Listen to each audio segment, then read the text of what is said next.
Hello, everyone. Welcome to your Data HQ. This is Sanjana, your podcast host and speaker for this video on pros and cons of data lancing.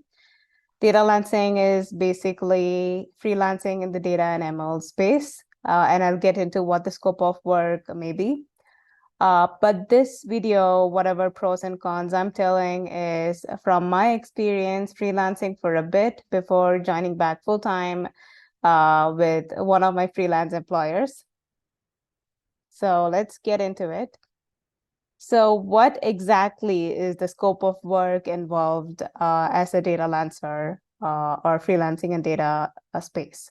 It can involve, first of all, setting up data engineering pipelines, data lakes. It can be local and private clouds, public clouds, and then setting up analytics dashboards for some quick view and insight into what the data is telling us, what stories can be communicated, and further taking it to data science use cases such as statistics models, AI algorithms, machine learning models.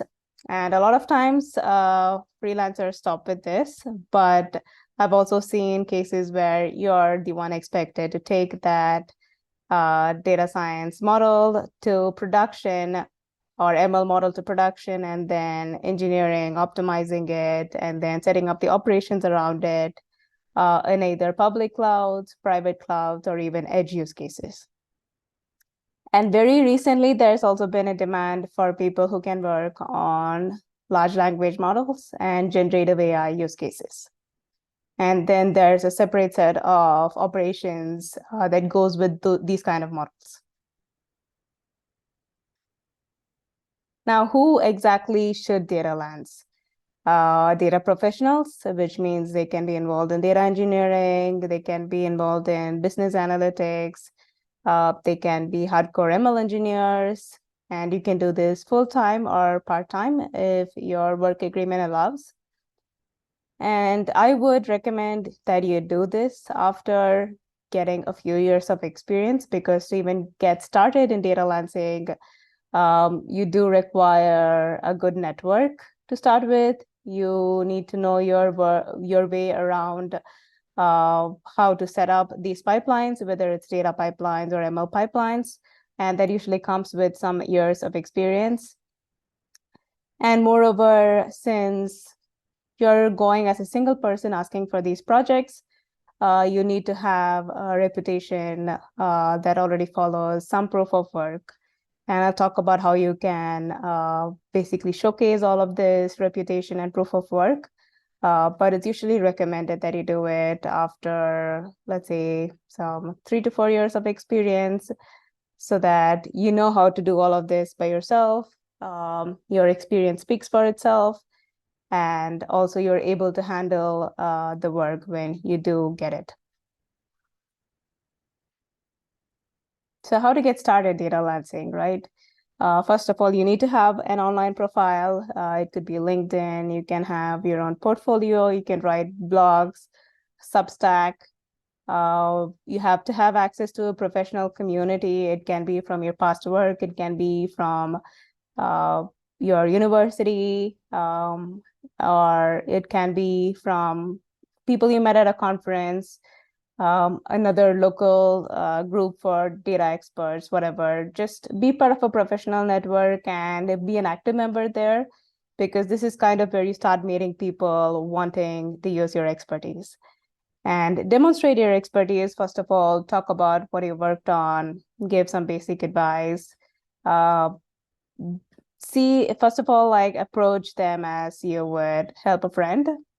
Before getting into saying I can do something in detail for you.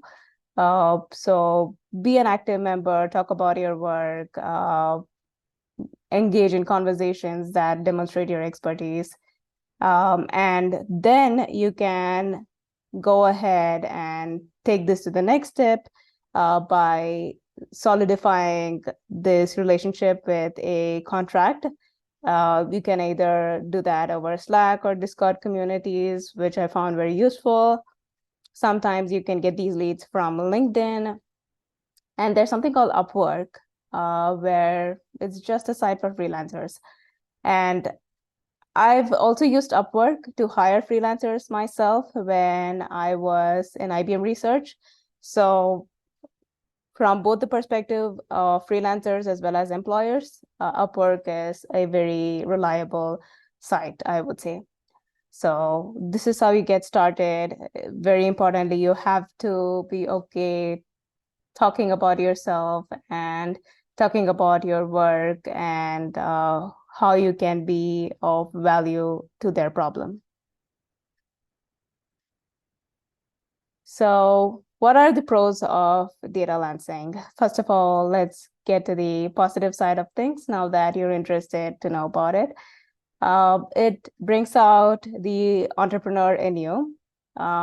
It is very fulfilling, and there's a lot of satisfaction in doing something on your own. It's basically your venture, and you're the sole worker, manager, business development person that's going to take this on as a freelancer. You're like a one-member team performing everything. And if you're ever interested in starting something of your own, then this is a great way to get started. And if you really feel you have a lot of expertise that's like not fully used, you're somebody whose talents are not fully utilized, then you get to utilize it in your own way by picking your own problems to solve, by picking your own team to work with or clients to work for through freelancing. And you get to provide your current expertise as well as develop new ones. And there's something very specific to data lancing or freelancing in the data world, which may not be present freelancing for other domains because of the nature of work.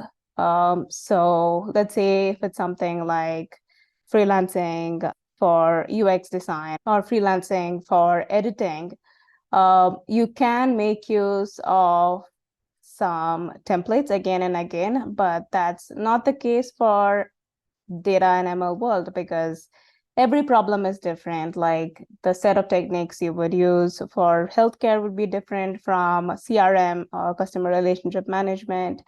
Everybody's data is different, even within the same domain, even within healthcare.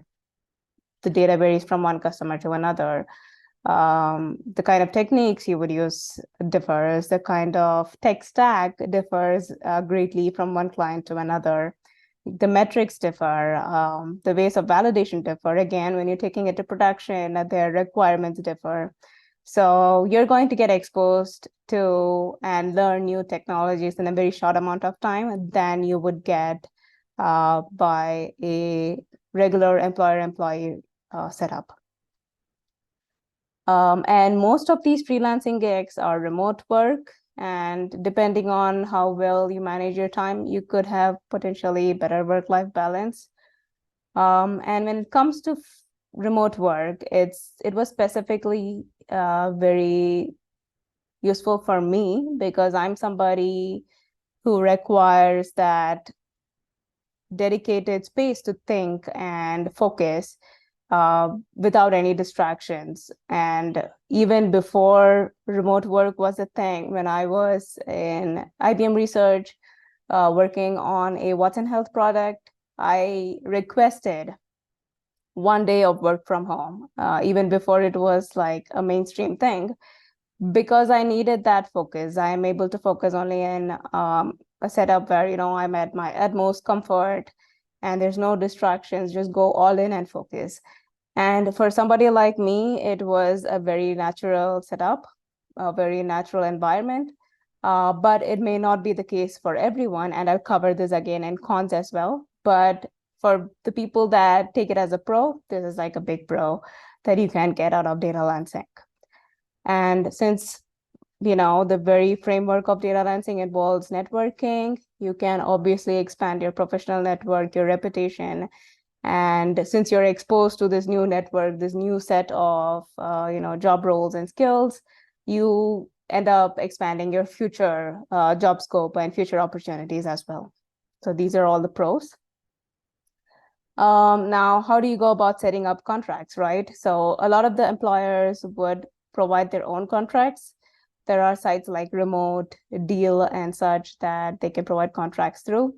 But if you're the one that's required to initiate the contract, then Notion has some examples to draft your own contracts. I'm going to provide an example of my own contract that I used.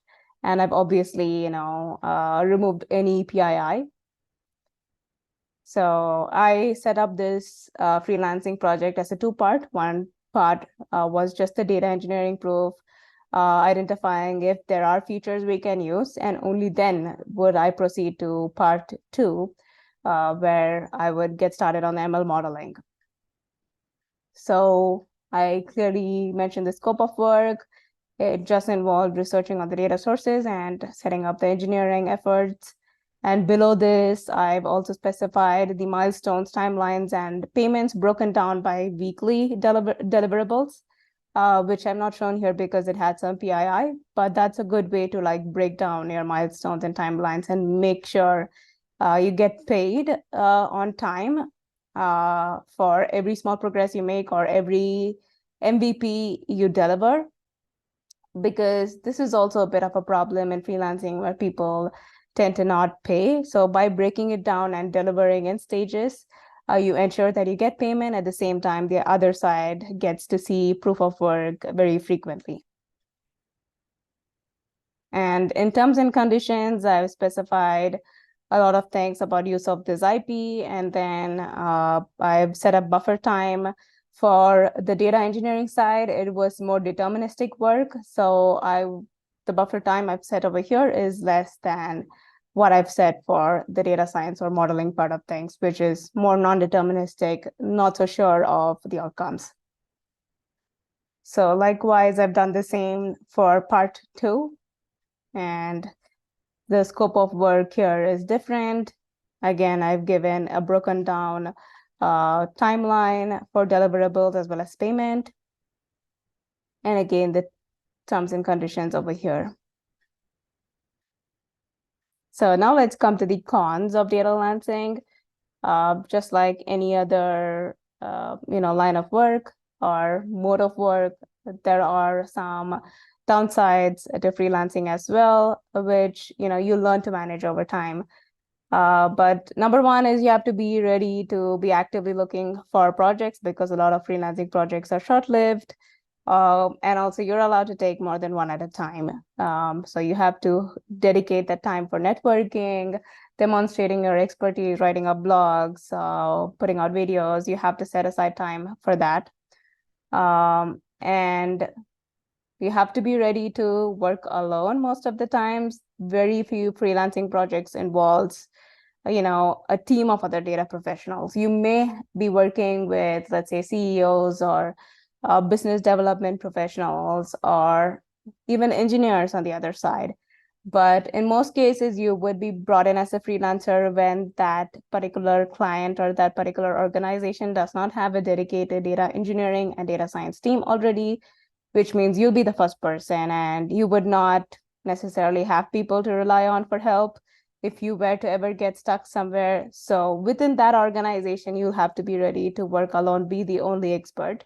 But obviously, if you're part of, communities, Slack communities, Discord communities, or just your own professional network, other data science friends or other data engineering friends that you may have, you can rely on them for help without providing anything confidential outside.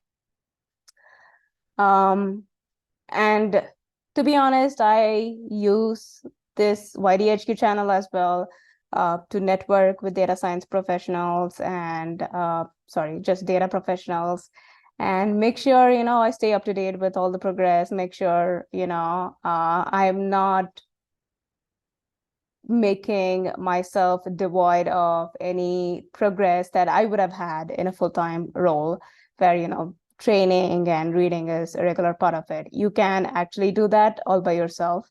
But, it is mandatory to be a self-starter, be very self-motivated, and obviously have very good time management skills to do all that in addition to your work.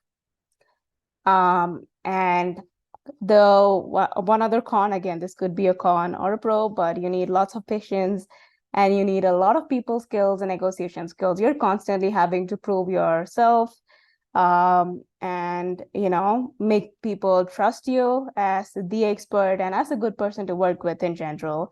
And also negotiate to make sure that what you're getting paid is worth what you're delivering, or even the other way around, that make sure that what you're working on is valued at the right level. So those negotiation skills are involved. And I'm going to show an example where um, I had to put up these, let's say people reading skills, and find out a situation where somebody was trying to get free work out of me. But, I prevented that from happening. So this is somebody who I had been talking to for a while, just, giving them some basic advice on, hey, these tools are the correct ones for this domain or for the problem that you stated, and such are, the things that you can do. And they were convinced, and they said, we'd like to have you on board for this project. And I had also sent a contract to them to sign. And then suddenly this person comes back and tells me, hey, we need like a robust ETL framework. This is the document where I've just mentioned, what is required. So can you just provide the architecture, basically whatever is involved, what are the steps, what are the tools you would use, how would you connect them, and how would you, set up the entire pipeline. And this is not free work. This is really like getting somebody's intellectual property or just their way of thinking, very specific to this problem, a very novel solution, and you don't get it for free, to be honest. So what I asked this person is, hey, this looks good, but what happened to the contract I sent out? I cannot start without it. And then this person was like, thanks for sharing, I'll get back to you. And they didn't get back for a while. So then I reached out again and said, the start date is nearing, like, are we doing this or not? And then this person comes out and says, oh, we're short of cash, like we have money problems, we can't like sign you on right now. But this same person was ready to get free work out of me just a few days ago. So I had to call it out and say, this is like very unethical, man. Like, I just hope this was like a last minute thing that you didn't know was going to happen. Otherwise, you could not have expected that level of novel work from me if you were not ready to pay or hire. And partly that milestone breaking thing that I showed was also to prevent such problems, because people do sign contracts and then there's a chance that they say, hey, I'm not satisfied with your work, so I can't pay you. So to prevent such scenarios, try to modularize your work as much as possible, and give milestone-based payments. And that's very fair, because you're showing proof of work. If they like that work, they pay. And if they like that work, you proceed further into that project. And if they don't, they're not ready to pay, they're not satisfied, then you can like remove yourself from that situation and go on with something else. So these are some things you have to like, go around, deal with. And these are just, I would say, more like, business skills more than anything. So in summary, data lancing has its own pros and cons, which is why this video was made. It will require you to develop some business and organization skills, at the same time being, your biggest supporter by showcasing and strengthening your technical skills. It does require you to get out of your comfort zone, because however experienced you may be, you may not have seen every single scenario out there, every single tech stack, but you have to be ready to roll up your sleeves and get right into it. You will learn and grow at a never before seen pace if you're ready to do that. And you become your own manager, worker, and business development personnel. You're an all-in-all entrepreneur. And it becomes a huge confidence and network boosting stage of your career. So I would say every skilled professional who is okay working as a one person or working as the only data professional in most of the use cases can try it at least once. So that's it. That's my take on it. And I hope you enjoyed it. Hope this was useful. Thank you.